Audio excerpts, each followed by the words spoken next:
Will you lay down? Will you lay down, please? Please lay down. No. Okay.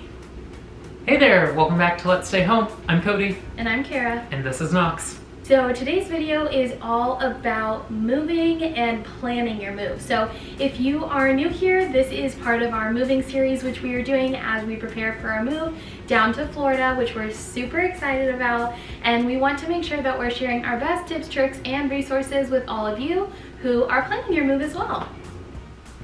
Since we're still starting out on YouTube, we wanted to ask a question every video to make sure to get to know you guys. So for today's first question, since we're talking about moving and planning for your move, we want to know, if you've moved before, what is your best moving tip? Be sure to leave your answer down below. There's no wrong answer, but we'd love to hear from you. Before you get into actually planning your move, make sure to know the following. Number one, know your timeline. When you're planning your move, one of the most important things you need to know is when you're moving. The timeline for packing, moving, hiring movers, it's all going to depend on when you're moving. So know your timeline before you start any planning. Number two, where you're moving. You don't need to know exactly where you're moving just yet, but you do need to make sure that you know the zip code. Having the zip code or city is going to be really helpful when you're getting quotes from different moving companies or anybody who's going to be helping you in your moving process. It's usually okay if you don't have an exact address, but it is important to at least know the zip code you want to be in. Number three, knowing how much stuff you have and how much space it's going to take up. If you're moving and you need to fit things in a car or a moving truck or even a moving trailer, one of those huge ones you'll see on the highway, you need to know how much stuff you have. This will be really helpful in determining what moving solution is best for you, and if you are renting a vehicle, exactly what size you're going to need. Number four, your budget. Having a budget in place ensures that you don't go over your budget, especially if you're moving far away or across the country like we are. Once you have those four things in place, you are ready to start your planning process for your move. This part is exciting, but it is also really stressful, so give yourself time and give yourself grace during this process. When it comes to actually planning, some things you're going to want to consider, including logistics you're going to want to keep in mind, are the following. Number one, packing. When you are planning your move and you are deciding on your packing process, some things you're going to want to consider are who's doing the packing. So if you're doing it yourself, if you're hiring packers, that's actually something you can hire. I've never hired packers before. If you are doing it yourself, maybe you can ask some friends and family to help. And if not, and you want to do it all yourself, just make sure to give yourself a ton of time, or maybe not as much time depending on how big your space is. Number two, transportation. Similar to the last step, this is really where you find out who's doing the moving. If it's going to be the movers, if friends and family are going to help, or if it's just going to be yourself. Our last move, or actually our last two moves, we did completely ourselves. And while it wasn't as big of a deal since we were just in a one-bedroom apartment, we are very excited to hire movers this time because moving in Arizona is a next level thing. It is so hot here, even in the winter, so we're really excited to be getting movers this time. One thing to consider in the transportation process of your move is the timeline again. So if you are moving across country especially, it is super important that you put in your reservation for that as soon as possible. Most professional movers will recommend 6 weeks out, but if you already know your date and can do it sooner, do it as soon as you can. A lot of moving companies, the sooner to your move date you schedule something, the more expensive it is. So don't wait, save yourself some money, and go ahead and do it in advance. 3, you want to consider what time of year it is you're moving and how that might affect your moving process. When considering the time of year that you're moving, it's important to note if you're moving in the summer, it's going to be hot, you're going to need water bottles and plenty of shade. If you're moving in the winter, make sure that you have protective shoes on because you don't want to slip when you're outside. And you also want to make sure that you stay warm, but not too warm to where you overheat. For us, the season actually helped determine when we were moving a lot. So as we're moving down to Florida, the hurricane season kind of ends in, I think, October, November time. And so because we're moving down there late December, we're very thankful that we're not going to be moving in the middle of hurricane season. I'm sure people have done it, but as first-time Florida residents, we don't really want to have the hurricane affect our move. So again, regardless of just weather and season, do consider like natural disasters and different types of things that do happen seasonally if you're moving to a place where that stuff happens. Number 4, visiting your new community.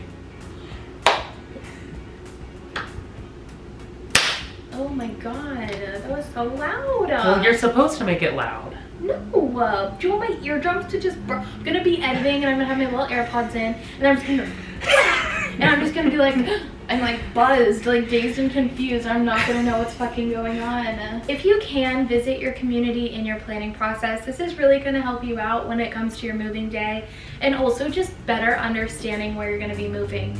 Now, with everything going on, we totally understand if visiting isn't going to be an option. That's okay.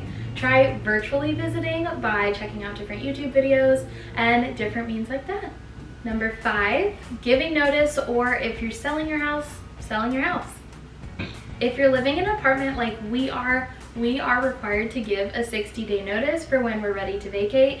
Even though we know our lease ends on the 20th, we still have to give notice that we're leaving. Otherwise, we don't get our security deposit back, and they technically can continue to charge us moving on past our move-out date. So if you're in an apartment, don't forget this important thing. Check your lease or ask your management and make sure you do it. We have never owned a home, so we obviously have never sold a home. Although we do have a lot of really great information and helpful tips down below. 6, order moving supplies. When it comes to moving, there are tons of options for what moving supplies you can use. For us, our personal preference is using plastic bins and totes. We just happen to have a lot of them from our first move together, and they can be repurposed time and time again. For us, we personally think that they hold up a little better, and after some pretty interesting moving experiences getting into this apartment where water was involved, we were super happy that we put stuff in waterproof plastic containers because it ended up saving all of our stuff. If you don't have plastic bins and you don't want to buy them or anything like that, you can just use typical cardboard boxes. If you don't want to pay for them, try going to places like big box stores like Menards, Lowe's, Costco, Sam's Club, any of those kind of places that you know are going to have big boxes. They will typically give them to you for free. But if you want to make sure you can get them, be sure to show up early in the morning, not before people have come and used them all, because this is a tip a lot of people know nowadays. And you cannot forget bubble wrap, tape, and labels for all of your boxes. Tip 7, update your info. Whether it's your credit card, your insurance information, your Amazon Prime account, whatever it is, make sure that you update it. You don't want stuff getting mailed or shipped to you. You don't want any cards declining because their address hasn't been updated. Make sure anything like that that you need, you have updated. We have a helpful little checklist in our resources link down below so you can make sure you get everything done.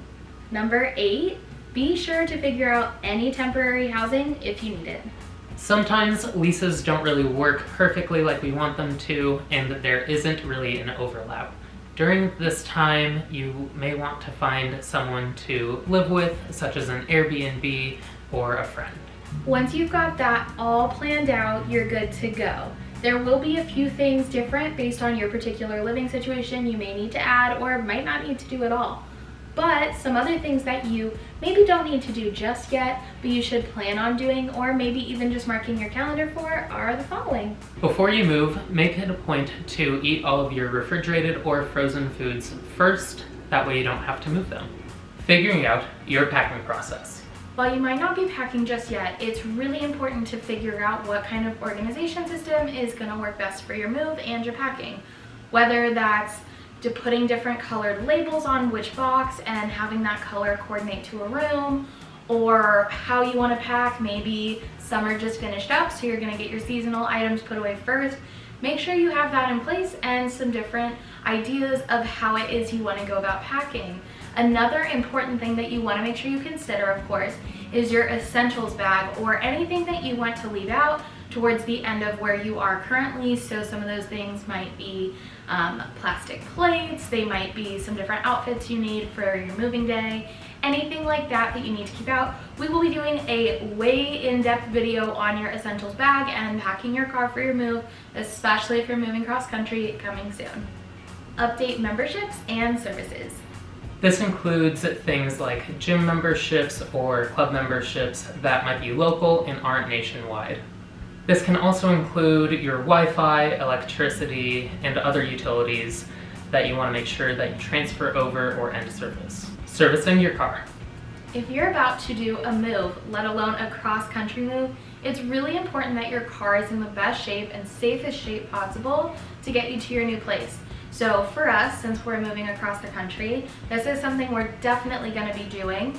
If you're not exactly sure what needs to get serviced, just go ahead and let your local shop know, or if you're going to Jiffy Lube or something like that, just let them know what you're doing, and they'll give you a pretty good recommended list of things they should look at. Now, these don't typically include expensive upgrades. It's really just running tests and letting you know what needs to get fixed, if anything. Something you might also want to consider is if you haven't gotten new tires in a while, to do that, and to make sure your preparedness kit in your car, typically with water, snacks, jumper cables, and all that as well. Confirm your help. This can be anything from friends and family to professionals. You just want to make sure that they know the date and time to be there so they can help you with your move.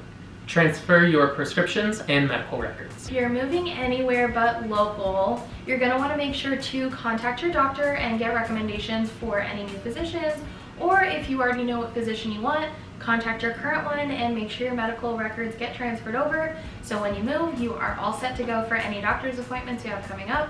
And of course, transfer your medications. Those are really important. Don't forget those. Also, if you have a furry friend, make sure to get them to the vet as well.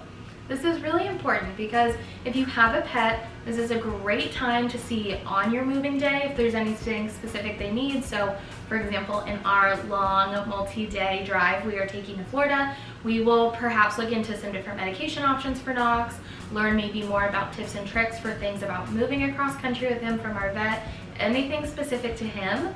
It's also a really good time if you are looking for vet recommendations. Where you're moving to, they just might know somebody, so don't forget your pets. They need help in the moving process too. And when everything is all packed up, make sure to clean, because you don't want to get hit with the cleaning fees that you could have easily avoided. Get cash for tips. Especially if you've hired movers, it's super important to remember to tip these people. They're helping you get out of your old space and into your new home, and tips are not included when you hire movers, so make sure you have money to tip them. And worst comes to worst, even if you aren't hiring movers, having cash on hand in case of an emergency or to buy pizza when you're done moving in is always going to be helpful. We know moving is a lot of work, and that is why planning is so important to do, because it can make all the hard work seem kind of easy. We know, having moved together many times, that moving is really stressful. There's tons of moving parts on top of just getting your stuff from one place to the next and not having an absolute meltdown while you're doing it. So we hope these tips were helpful. We really love sharing our experience and our moving process with all of you. If you liked this video and you learned something, make sure to leave a thumbs up. As always, if you have any questions, feel free to leave them in the comments below, or you can send us a DM over on Instagram at Let's Stay Home. Until then, see you in the next video.